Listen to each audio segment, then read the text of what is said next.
समस्तଙ୍କୁ नमस्कार।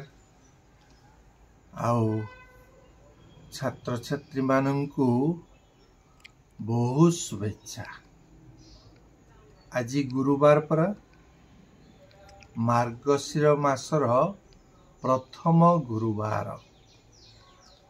माँ लक्ष्मींकर आज होची पूजन उत्सव।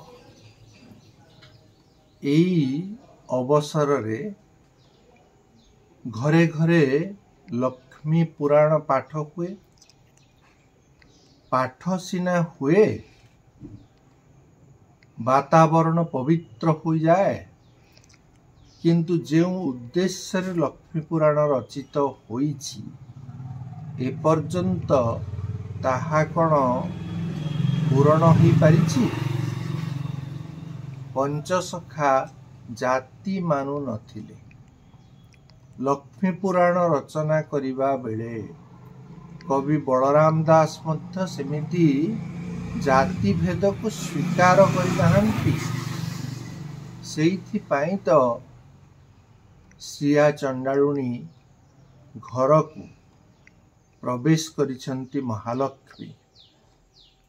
तेणु जाति भेद को अस्वीकार करिबा हेउची तांकर मूल उद्देश्य।